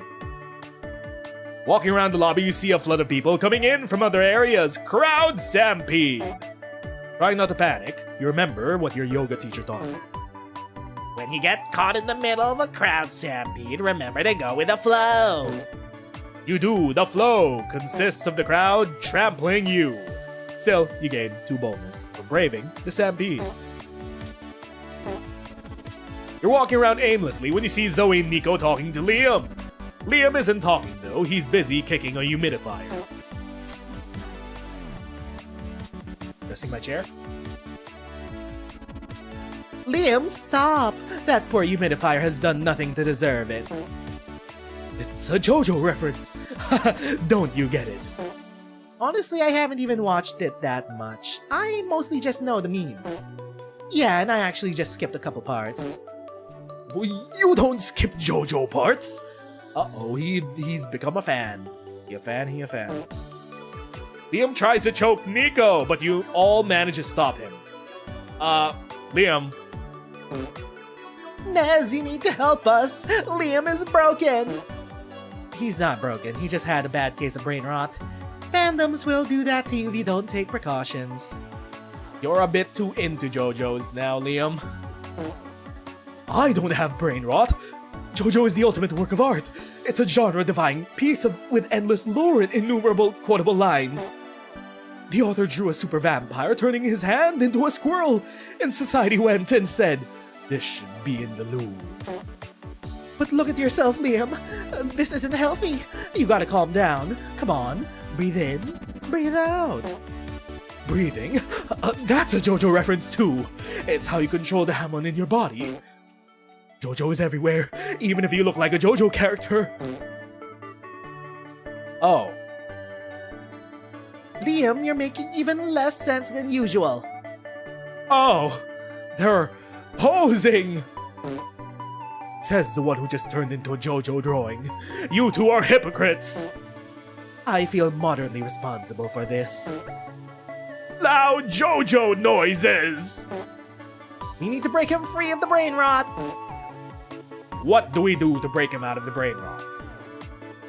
They're posing! Yes, it's perfectly fine to skip parts. You can understand part 3 without 1 and 2 and so on, with the exception of part 6 that does require a bit of knowledge from part 3. Remind Liam of his pre-brain rot days, when he occupied his days with simpler pleasures, like drawing 2 beautiful men practicing sweaty glorious sex. Doesn't he miss that? Or Liam's too far gone. Just smile and nod while you silently call 911. We need to remind you of your pre-brain rot days when you had yaoi brain rot instead. Ah, it's true. I've always wished the JoJos would have sex at some point. I was hoping they would before the ending. Nico, do the JoJos fuck? I don't think so, at least not in canon. It's a battle shonen, not a sex shonen. What? All this time I could have been consuming fiction that involved men having sweaty glorious sex. You mean porn? Zoe, don't be crass. It's okay, Liam. You don't need to satisfy all your aesthetic needs just from one source. You're right. I used to pride myself on my eclecticism. It's been unhealthy to confine myself to a single work of art, especially one that doesn't feature sex. You don't need to confine yourselves in one fandom. Honestly, that kind of makes you kind of crazy. Don't worry, Liam. You're only at a high risk of brain rot because you're really passionate. You just need to find a better way to express that passion. So, no more JoJo? No, Liam, you can still enjoy JoJo. Just try not to be unbearable about it. Real. Imagine Zoe, of all people, having to tell you that. Yeah, whenever your head is filled with JoJos, take a deep breath and remember, there's a whole world out there, and most of it isn't a JoJo reference. Okay, I'll try thinking about something other than JoJo, like... What if we start by taking a break from JoJo and watch some porn instead? Yeah, yes, I'd like that. And so you get some hot cocoa, warm blanket, watch some porn with your friends. Yeah. Disclaimer, this scene you just watched is a piece of fiction, but it could happen to you. Yes, it could happen to you. Oh man, I was about to make a punchline, but the fart did it itself. Going down a rabbit hole is a highly dangerous activity. It may cause symptoms such as insomnia, fatigue, and endless annoying references. Remember, friends don't let their friends get serious brain rot. Skibbity. Also, if your name is Nez, you gain 2 boldness. That is also part of the public service announcement. Well, we are the Maniac. I'm pretty sure there's also one last title once we reach 50. Let's go to the main stage. You sit down to watch a panel on how to break the ice and make friends at cons. The panelist admits they have no idea. They hoped hosting a panel would force them into being more social. What an honest fellow. During the Q&A, a group asked the panelists if they want to join them for some dinner and drinks. It did work. You gained 2 smarts for learning this cool trick to break the ice. Next year, you may host a panel yourself. We're back to the farts. The farts never left. You guys were bronies back in the day. From 2012 to 2014, I too was a brony. And I dropped off. I dropped off when they made Twilight Sparkle and Alicorn. That's when I was like, okay, is this is some self-insert type of wish fulfillment.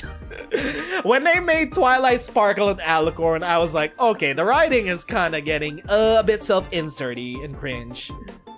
That's when I dropped off. Later, standing in front of Liam's hotel room, he promised you an unforgettable evening, so you're giddy with excitement. Ah, you made it. I hope you've got the energy to spare. I just set up the game. Of course.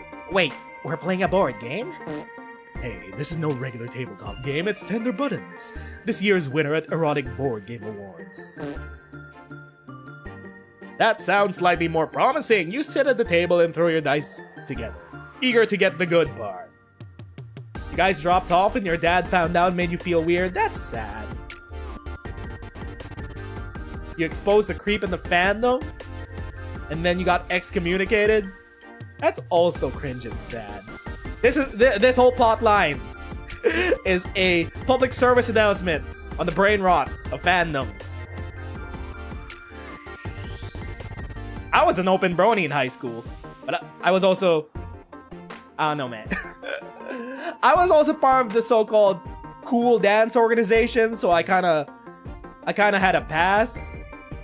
My classmates knew I was a brony, but they also knew I was part of the cool dance org, so it was like... I don't know, man. I was a weird theater dance kid in high school. Plus, we played in high school. We played Mugen emulators publicly on our school computer. We watched MLP on the school computer in front of everyone on the projection screen before classes started. We didn't give a shit. We were like, no, seriously, guys. This pony cartoon has great writing. Seriously, guys, believe us. We also played Magic the Gathering a lot in high school. There was a whole phase where it was my batch of students that started the MTG craze at my high school. And then, like, after we graduated, or near when we graduated, they added an MTG club officially. That sounds slightly more promising. You sit at the table and throw the dice together, eager to get to the good part.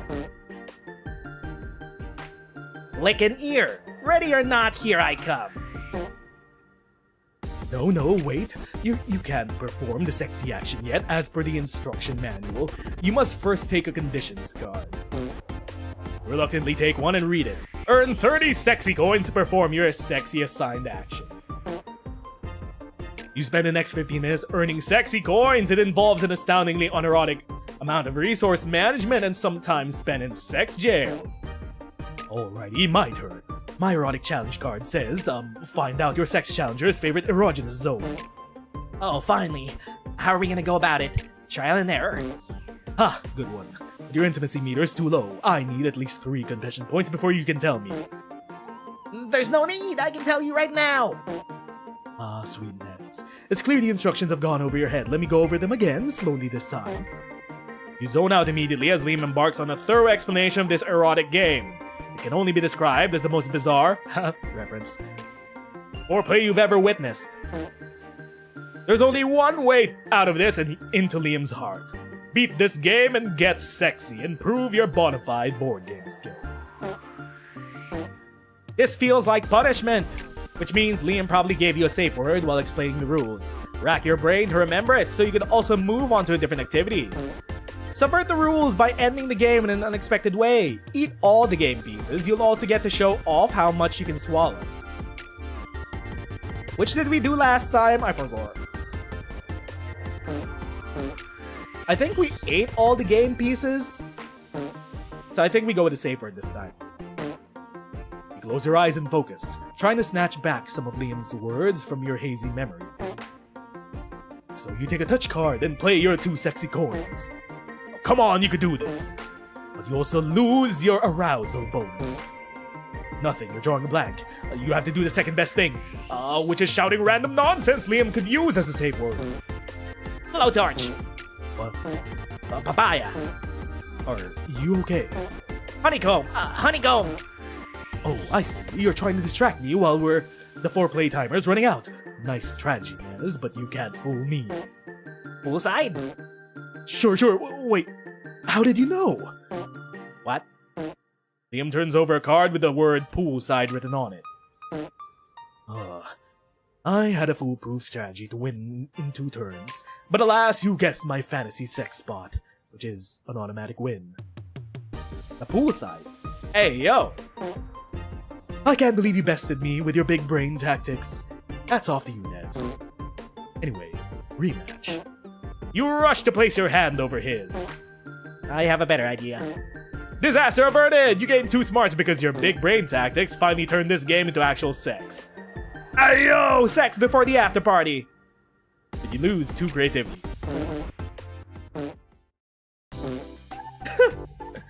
Open all the windows. No, we're all gonna choke in here.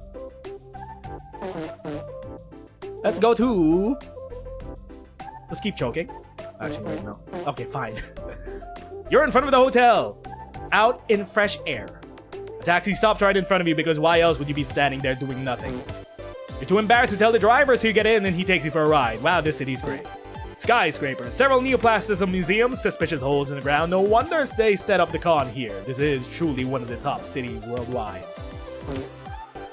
Too bad these aren't locations in the game. In a different game they might be. So there is no art of them, but you can imagine them in your head and gain 2 creativity in the process. Words are hard. Later in your hotel room, getting ready for your first real date with Liam.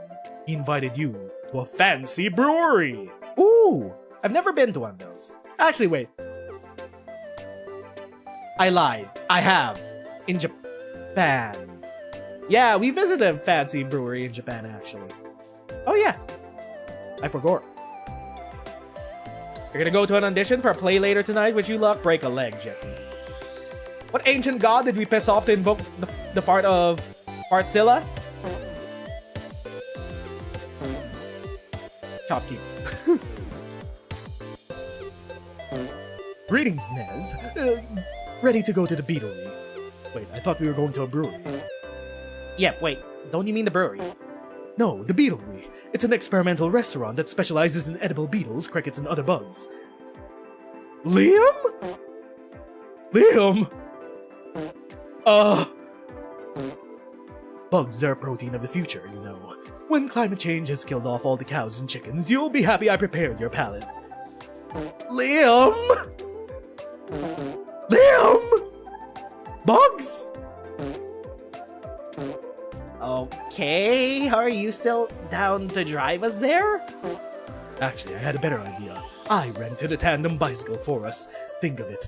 Us steering in sync, bonding over the city's criminal lack of bike lanes. Oh, how far away is it from the restaurant? A mere 10 miles. It'll give us plenty of time for stimulating conversation riding our bicycle together. Note for the metric system users in the audience, Like moi? 10 miles roughly equals to way too many kilometers to cross on a bike. Are you sure you want to bike that far? No offense, but you're not the most athletic person I know. Oh, don't worry, it was not a traditional tandem bicycle. It's closer to more a motorcycle sidecar, where I sit on a chase lounge attached to the side while you pilot the bike. While you're pedaling, I'll boost your morale by reading some of my poems. Some of this is unpublished material, you lucky dog. It's a good thing Liam is sexy, because this is shaping up to be the worst date of your life. Still, there's gotta be something that can somehow make this more romantic. But what? Well, the internet is vast. Surely someone's written a fan fiction about this exact date scenario. Use it as a cheat sheet. There's one thing that can save any date, no matter how bad it's going. Mariachis. I forgot what we chose last time for this. When in doubt... Mariachis? No. Reverse psychology. If I was me from the past, I would choose mariachis, which means we haven't chosen the cheat sheet yet. Yeah! Reverse psychologying myself. Yeah! Good thing texting and biking isn't illegal. It takes the entire ride to the Beatlery. But you finally managed to find the fic about this exact situation. Robbie admired Patrick's lips wrapped around the roasted millipede. With a smile, he slurped at the other end until their lips met. Hey Liam, wanna go full Lady and the Tramp on this millipede with me? Sure, I thought you'd never ask. That was thrilling, Patrick said. But you know what? Gives you even more tingles down under. He grabbed a handful of live ants, shoved them down his pants. The things you do for love. Unfortunately, they only carry like daddy long legs. They only carry live daddy long legs here, so you'll have to make do. You're gonna put daddy long legs in your pants? Hey yo! Nez, why did you just put a bunch of daddy long legs in your pants? More tingles down under for me. Are you having a nervous breakdown? Should I call someone? Who's your emergency contact? You are actually, you're the only responsible person I know. Oh, Pat, Robbie said lustily. He inserted a straw in the waistline of Patrick's pants. Maybe it's time for a little ant-eater roll. Hey Liam, wanna do Daddy Eater roleplay? What the fuck is Daddy Eater? Why are you being so... Wait a minute. You're trying to recreate my old Pat Robbie fic. You wrote the fanfic, Liam! It was your fanfic! What? You wrote this? Well, yes. Sorry if the writing felt a bit juvenile, but I've always wanted to come to this place. I wanted to capture what a perfect date would look like. Oh, does that mean... Yes, Nez, I'm having the time of my life right now, thank you. Liam gives you a long, deep kiss that tastes like bugs! Totally worth shoving bugs down your pants. You gain 2 creativity, but lose 2 fun. There's squirrels in my pants. Squirrels? Squirrels? Squirrels in my pants. Nah, it's daddy long legs. You're not into recreating your own smut? Fair. You check out the games going on at the community zone and you find an area dedicated to retro video games. You start by playing some N64 games, then you go further down and back in time to play the original Super Mario, where Mario is a dig. S to the I to the M to the P. Squirrels? Squirrels? Round out the playing session by playing checkers and the royal game of Your Mississippi and gamer skills gain you 2 fun.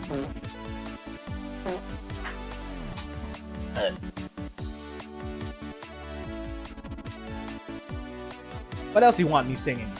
You're my little soda pop. Afterwards, you're waking. Words are hard. You're walking through the courtyard with Liam when, horror of horrors, someone recognizes it. Hey dude. Nice Liam Prom cosplay. Really authentic. Great, another Liam Prom fan. What's wrong? Isn't it good that Liam Prom is such a success? Well, yes, of course. When Zoe came to me and asked to use my likeness in her new big fanfic, I was more than happy to oblige. But now, I feel a little conflicted about it. It seems like everyone knows me. Everyone has some piece of me that I didn't mean to give to them. I'm left asking to myself, what's left of me that's just for me, you know? What do I have that sets me apart from my impersonators? Something that makes me the one true Liam. Well, you're pretty sure this is the kind of problem that only the original Liam could have. But that isn't a very satisfying answer. Cheer Liam up by suggesting something that makes him completely unique. During his Dark Lord phase, Liam committed mass murder on a terrifying scale, and that's something no one can take from him, fortunately. Or accept that Liam Prom has made being Liam too mainstream after 400-something years. It's time to rebrand as Brandon the Vampire. Bold maxing. I feel like this would be bold maxing. We are the unafraid. We're not rebranding Liam. That's... I don't really see how that's a positive. Sure, it's not a great look, but it's a look that you pulled off. None of these impersonators could do the awful things that you did. Doesn't that mean they're better people than me? Better, sure. More unique? No way. Yes, I suppose that's true. The average Liam cosplayer couldn't execute a reign of terror as flawlessly as I did. And I bet they couldn't have done such a sexy redemption arc either. Oh, stop it. You really think my redemption was sexy? Totally. A buttoned-up dork with a dark brooding past oozes sex appeal. Monster Prom 1 fans didn't know what we had. They didn't know what we had! Liam, the least dated option in Monster Prom 1? They didn't know. They didn't know it was a fine wine fermenting. I see. Thank you, Nez. I'm glad that you're so deranged that you consider my past atrocities to be a positive. Happy to help. Soon word gets around that the true Liam stans should also be mass murderers to be lore accurate. Several die-hard Liam Prom fans attempt to commit enough murders to be on par with the original Liam, which winds up in a lot of arrests. That only makes your Liam more unique, as he's the only Liam not currently in prison for murder. Woohoo! He gained 2 boldness, helping Liam find his touch again, but lose 2 creativity. And there we go! It is time for the comic! But first, we ask you to prom, AfterParty. Finally, the art gang gathers round to put all your pieces of your greatest masterpiece together. Time to see the fruits of your labor. Strike! In Strike, we follow Finn, an office worker who rediscovers a passion for bowling as a kid. He was a rising bowling star who stopped playing after he got hooked on Wii Sports. Now he's back, but he can't win alone. Finn joins the Big Ballers, a small team with big dreams. He soon realizes that while his team members lack experience, they have the most essential skill to becoming bowling champions: depth perception. Together they prepare for the big bowling championship. The stakes are high because if they don't win the trophy, the rules say the winners will get to break the loser's legs with a pipe. Will these underdogs be capable of beating the Wolfpack, the all-time bowling champions? It will be hard. Or that legendary team has a fearsome edge. Big menacing wolf dogs. We're rooting for you, big ballers. If your leader doesn't show up in the next 15 minutes, your team will be disqualified. Ha! Guess that stinky fish is a coward after all. No, Finn isn't a coward. He's just avenging little Lenny's untimely death. He'll come. You'll see. You can't even accept when you're done. Give up. Bam! We never give up. Sorry I'm late, guys. We gonna play or what? To be continued. Finn made it, but now the team will get penalized by each receiving a regulatory stab in the stomach. Can they win under such conditions? To be continued.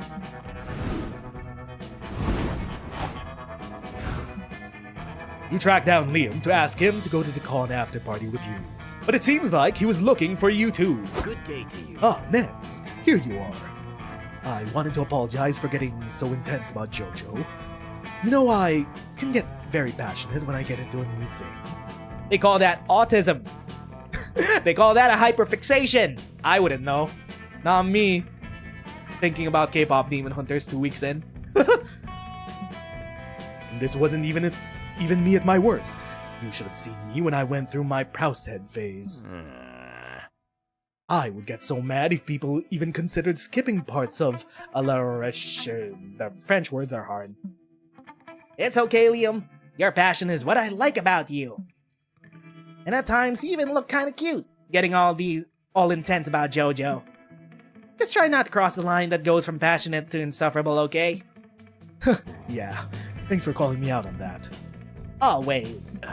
So I was thinking, would you go to the con after party with me? I was about to ask you the same. I even thought that if you wanted, after that we could go to the hotel room and watch some JOJO. Yes! Yes! Yes! That's a JOJO reference. The after party is a blast. Liam manages to make only 1 or 2 JOJO references. And the after party, it was, as some might say, JOJO-licious.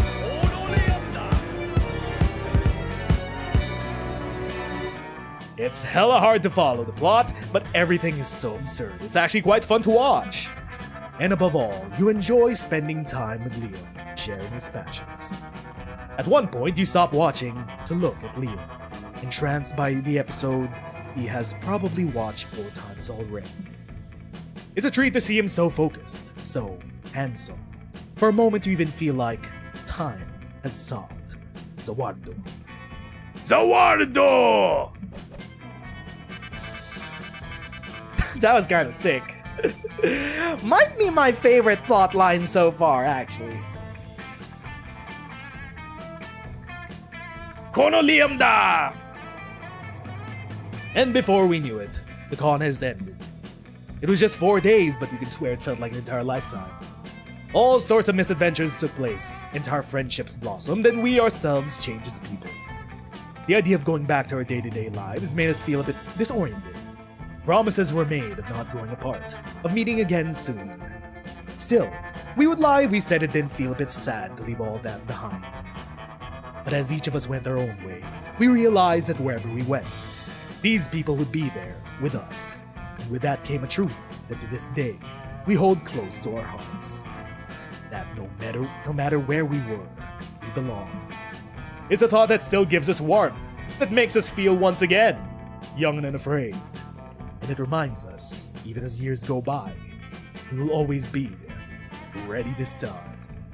When you stream, you would not believe. And there we go. You have to deal with After so many 3 months, treat you like you're Robin, like we've finally finished but you don't have all to of the fear. main romance It won't options, happen with me. secret endings. We were meant to And now we got 20 more to go. trust.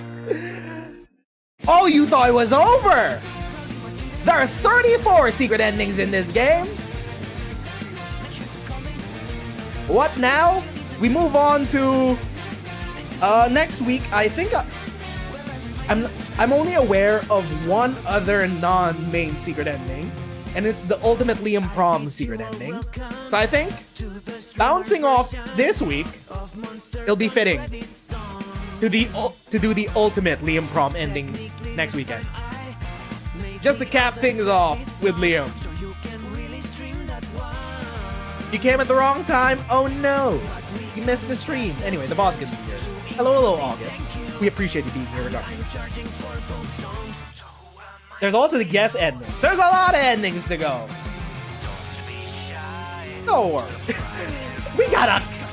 We only got a couple more months or so of Monster Prom Sundays. It's fine. By the time we're done with all the secret endings, Monster Prom 5 will come out. There's still Monster Prom Retreat and Monster Prom Reverse. I'm never escaping this game.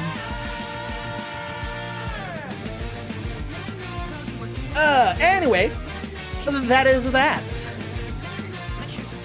Thanking everyone that stopped by, chilled out in chat, used as a second monitor content, and watched us play through and react to Liam's Bizarre Adventure. I'ma see you, friendos, either on Tuesday or Wednesday for the beginning of our story reading streams for the current Arc Knights event. On Saturday next weekend, we will be playing EX stages of the Arc Knights event. And then next Sunday, we will be back at it again with the ultimate Liam Prom plotline. Until then, my name is Nez and thanks for watching. I'ma see you, friendos, next stream. Bye-bye.